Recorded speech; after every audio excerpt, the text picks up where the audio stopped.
amanat yang sedang kita teruskan, Pak Jaya. Saya selalu melihat ini tempat kita berdiri, duduk di sini.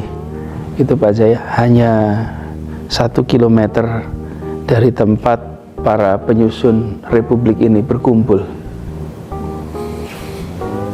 Dan di sebelah tempat kita ini, yang sekarang menjadi kedutaan, dulu di situ tempat penyiapan para perunding yang akan berangkat ke konferensi meja bundar. Di tempat ini, itu orang-orang yang sangat terdidik di zamannya, sangat maju, sangat menguasai pemahaman tentang ilmu sosial modern, negara modern, dan mereka memiliki itu semua tanpa pernah sedikit pun merendahkan, meremehkan saudara sebangsanya. Tidak pernah. Bung Karno tidak pernah mengatakan, Hatta tidak pernah mengatakan, tidak pernah sedikit pun. Mereka highly educated in a society yang lowly educated. 95% kita buta huruf. Waktu itu tidak pernah pemimpin-pemimpin itu mengatakan, saudara-saudara sekalian memalukan, tidak bisa baca tulis, bagaimana kita mau maju. Gak pernah. Yang dikatakan apa? Beri saya 10 pemuda dan saya akan guncang dunia. Loh, padahal kalau pakai statistik kan 9 dari 10 pemuda itu buta huruf. Lalu 95% buta huruf kok. Tapi tidak pernah menghardik, merendahkan, mengejek kepada saudara sebangsanya sendiri. Tidak pernah sama sekali. Tidak pernah. Dan Anda tahu itu karena kalau tidak salah kakek Anda ya, atau kakek ya, Anda ikut dalam perjuangan itu ya. Kakek saya ikut. Kakek saya tinggal di Kuitang, ngontrak rumah waktu itu. Lalu sidangnya di gedung sekarang disebut Gedung Pancasila.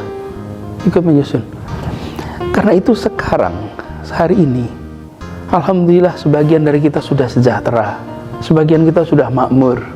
Tapi bukan berarti kita boleh merendahkan, boleh kemudian mengejek. Dulu tuh semuanya pada makmur sejahtera, tidak ada mengejek. Apalagi ketika sampai kepada soal bambu itu. Saya kembali soal bambu.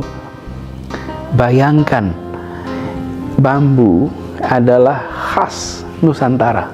Itu khas Nusantara. Bambu runcing. Yang diruncingkan dipakai untuk perang. Ya. Tapi bambu ini hampir, bahkan kalau penelitian masa lalu menunjukkan bahwa bagaimana masyarakat ribuan tahun yang lalu pindah dari satu tempat ke tempat lainnya, itu adalah dengan menggunakan bambu yang dibuat kapal. Tapi sampai sekarang juga pembangunan masih menggunakan bambu. Menurut saya bambu itu biasa saja. Bambu bukan lambang keterbelakangan. Bambu itu adalah justru tanda kemajuan atas pemahaman tentang lingkungan hidup. Ini biodegradable. Iya, Anda letakkan tidak perlu pakai proses recycling. Biodegradable.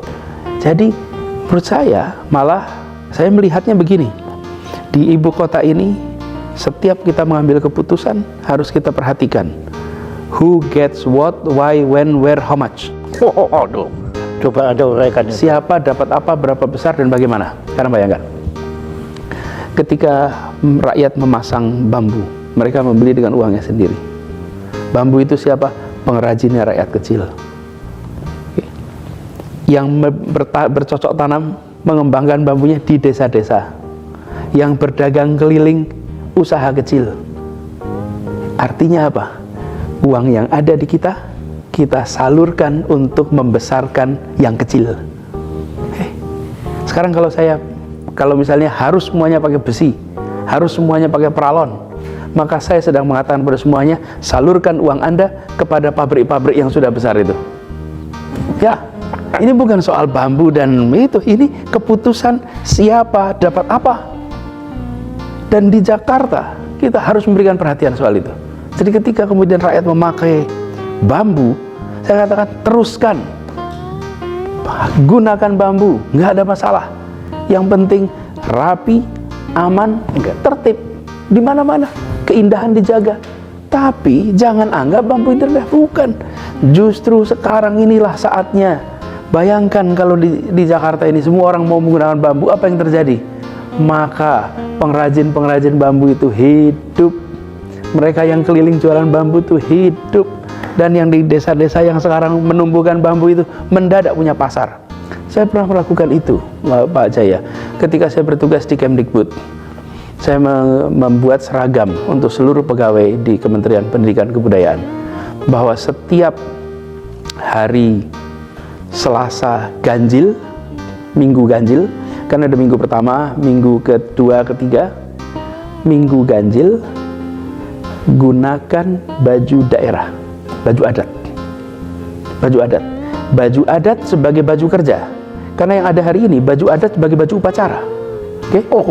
Itu yang ada hari ini. Iya. Kalau kita mantenan pakai baju adat, itu biasa, normal. Kalau ada upacara baju adat, normal. Tapi kalau orang kerja pakai baju adat, orang tanya, jenengan badan mau apa ini? Kok pakai baju adat? Lah, orang-orang tua kita dulu menggunakan baju adat untuk bekerja, bukan untuk berupacara. Ya, baju adat itu kerja. Kita terlalu lama melihat baju adat ini sebagai bajunya kaum aristokrat. Oke? Dan baju adat itu bukan hanya milik aristokrat, baju adat itu milik semua. Karena itu saya menganjurkan apa yang terjadi, semua pakai baju adat dari itu. Dan apa yang muncul kemudian, satu, kita akan merasakan suasana egaliter yang luar biasa. Dirjen pakai baju dari Madura yang selalu diasosiasikan tukang sate, padahal bukan tukang sate, ini baju khas Madura. Kemudian macam-macam baju. Lalu yang tidak kita sadari, setelah itu jalan berapa waktu, Pak? Apa yang muncul? Kalau hari Jumat di kantor Dikbud, pedagang-pedagang baju adat berdatangan jualan. Kios-kios baju adat di berbagai pertokoan mendadak laku. Apa yang muncul? Pegawai-pegawai kita itu kalau weekend pada ke toko-toko cari baju adat karena pengen gonta-ganti tiap bulan. Karena kemudian berpakaian itu menjadi, wah, saya harus siap-siap nih. Besok saya mau pakai baju dari mana? Saya pakai dari mana? Dengan kekayaan budaya seperti Indonesia, 400 lebih suku bangsa, itu variasi bajunya luar biasa. Kenapa? Karena kita pilih baju kerja. Kalau baju kerja itu artinya apa? Dipakainya nyaman, unsur tradisinya hidup. Dan saya katakan pada semua, jangan bicara tentang melestarikan budaya. Do not do that. Oh iya? Jangan. Ya, maka bicaralah mengembangkan budaya. Karena kalau Anda bicara melestarikan budaya, kita sedang memuseumkan kebudayaan. Mati ya dia. Mati. Wah, kita harus bicara tentang mengembangkan kebudayaan. Karena itu jangan pernah takut bikin inovasi. Ini batik saya hari ini nih, berarti ini. Ini adalah ekspresi budaya, bukan? Orang biasa menyebut baju tradisional. Siap, ini bukan baju tradisional dalam tanda kutip. Orang tua kita dulu kalau bikin batik itu buat kain, nggak ada batik buat hem. Cek, nggak ada.